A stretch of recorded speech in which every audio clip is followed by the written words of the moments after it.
If G1 Optimus has a sub-storage pocket for his trailer, do you guys think Bayverse Prime has one for the faces of his defeated enemies? It's not a new topic to talk about Bayverse Prime and its violent tendencies. Believe me, far smarter, far older, and far wiser people have talked about this to hell and back.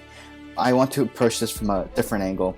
Most people focus on the plot events or compare his actions to real-world ones to either decry or justify his more brutal actions. Instead, I want to focus on Bay's intent, or lack thereof, in creating this Prime, resulting in a major writing flaw.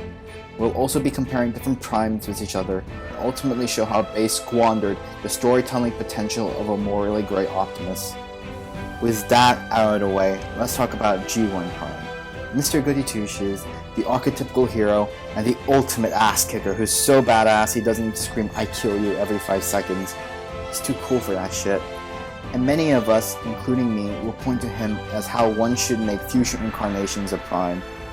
But if you watched everything this character has done with scrutiny like I have, you know he's goofed up plenty of times. Like in the Ultimate Doom Part 1, where he intentionally activates the third pillar, bringing Cybertron to Earth, Darker the Moon style. Or how about the time in The Core, where he fucking enslaved Devastator, all Age of Extinction style. Freedom is the right of all sentient beings, my ass. Now, these are arguably justifiable if I were to focus on the plots of these respective episodes. Arguably, Megatron forced him into that position for the first one, and dooming one's planet for another is not necessarily a black and white situation. And for the latter, Earth was going to explode, and they needed Devastator to tip the scales. But I'm not here to do that. Let's look at the writer's intentions instead. Was the first, they clearly wanted to show Optimus' love for Cybertron, and that it's not always easy to make the hard decisions. They showed his remorse and allowed him to redeem himself. They wanted to say something with the episode. Contrast this with The Core. There's a lack of an intent because it's clear they did it out of ignorance, but not out of bad faith. Remember, the G1 cartoon was cheaply produced and was written by a bunch of freelance writers, many of whom just saw this as a way to pay the rent. So consistency was probably not their priority like it was for John Barber. They most likely read a show Bible, saw the basic traits for Prime, followed them mostly, but considered these characters to be more machine than they were, so never considered how disturbing it would be to have Devastator as a fucking slave.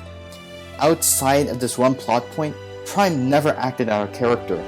He spared the Decepticons even when encouraged by Ironhide to finish them off, is willing to work with the Decepticons to stop the drill, and comforts Chip as if they lost a friend, not a slave, since that was what the writer was going for instead of this whole slavery angle. No one comments on this either. Like I said before, it wasn't the writer's intent to make Prime darker, but an innocent mistake that shouldn't discredit him in fiction and in our real world as a hero. One continuity where it was clear as day there was an intent to add shades complexity to Prime was the IDW comics. For fuck's sake, they literally had an arc called All Hail Optimus as a reference to when Megatron took over New York. Here, Optimus says and does shit that would make even Bayverse Prime blush. But here, it actually works. The main difference is that the writers were trying to say something with his attitude change. Characters react to his morally questionable decisions, they are shown his motivations for his actions, and it adds to the themes present in the story, such as sometimes one can still have the best intentions despite his or her methods, and that your past doesn't define you despite the mistakes you or your predecessors have made. IDW 1 wasn't perfect, but it gave us a complex Prime to reflect on and contrast social values such as freedom, security, and religion. In other words, there's actual commentary. Now, let's finally talk about Bayverse Prime. In the first movie, Optimus did stick a sword up Bone Crusher's asshole-shaped face, but look at how Bay constructed this scene. Prime did it as a last resort, never uttering macho sadistic one-liners, and the camera doesn't linger on the kill itself, never betrayed Orsi's or Kurtzman's script, and how it portrayed Optimus in other scenes, wise, reflective, and willing to sacrifice himself for the greater good. I can't say the same for Megan Fox. It's really a shame what happened to her, and that it took 11 years to get that character right. However, things really start to go downhill in the second movie when Bay had much more control, including the script. Let's look at Demolisher's execution scene first. He's literally crumbling to pieces just by talking, and I'm pretty sure most of his body, besides his head, is gone. Prime emerges out of the smoke like the emissary of hell, with the camera pointed upwards, almost as if we're watching this from Demolisher's point of view. Prime ominously asks whether he has any last words, cocks his gun, and blows his fucking brains out while the camera lingers on the giant gaping hole where Demolisher's fucking brain used to be. And for the rest of the movie, no one makes a single comment about how brutal it is. No one asks whether it was the right thing to do, executing a wounded enemy. And most egregiously, we're never informed of Prime's motivations and whether they've changed. It's just shot, edited, and generally made that way with the intent just to look cool. And it's such a contrast to how Prime is then depicted, such as when he's not only willing to listen to this asshole, but is willing to leave Earth. Don't even get me started on the Fallen. They had to make sure Prime proclaims he wants his face, and we're literally subject to what's underneath, a malformed baby head. Then Prime rips his heart out from behind and fucking makes him eat it, all Mortal Kombat style. And he literally collapses, with him drooling what is essentially blood. And then we end the movie with him making a note of gratitude and another one of his heroic speeches. Essentially, there's a fundamental dissonance in this one character in these movies. He's wise, compassionate, and measured, yet he's also bloodthirsty, ruthless, and just plain nasty. My issue stems less from how the character is usually portrayed in other fiction, and has to do more with how the basic rules of storytelling are pissed and stomped on. I'm totally open to new interpretations of morally gray primes. I loved the story of IDW Optimus because it's intelligently written a lot of the time, poignant, and ultimately says something of substance. Here, Prime is just this way just because? The most likely reason why Baver's Prime was written this way is due to how Bay writes men or those as masculine traits.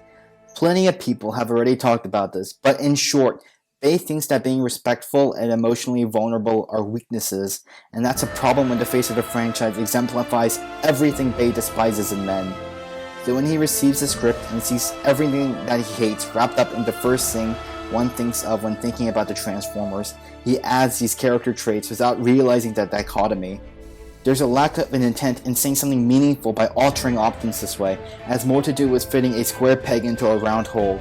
And if one says that there's intent because making Optimus this way is Bay's way of adding commentary on how men should behave, it doesn't work because other moments portray him in ways that contradict this message. In other words, because the character is inconsistent, I'm not sure there's any sustainable reading on what Bay intended to say about Optimus' masculinity or just generally anything. The problem is exacerbated when we come to Age of Extinction and The Last Knight. In the former, there was supposed to be a character arc for Prime, but it's diluted. Besides being rushed and making no sense, the arc doesn't work because the script clearly intended Prime to be a different person in the beginning. But we fail to grasp the full gravity of this change. Ironically, because of the past inconsistencies of the character, we don't see how running TJ Miller or killing Kelsey Grammer or fucking up a science lab is different from, well... And for the latter, how is Nemesis any different from Optimus? Honestly, he seems to be a lot kinder to his enemies than he was when he's supposed to be a good guy. Essentially, not only did this fundamental flaw in writing impact the original trilogy, but it also squandered the storytelling potential of later ones. No one really talks about how Optimus is different in those movies because, well, was he any different? Look, you're free to love this Prime, and even think every action he's done and the way he's committed these actions are completely justified. I mean, considering these dudes probably killed millions, you're probably not wrong. But look at it at a broader perspective. Unlike the IDW comics, there's a lack of an intent in making Optimus less goody two-shoes and saying something with that change, making him less of a storytelling choice and more of a storytelling flaw. It also squandered the interesting choices they made with Prime's character in 4 and 5. I'm always down to see our paragons of good and the hell we call our real world, but there must always be something of value that can be extracted from that storytelling choice. There must be intention.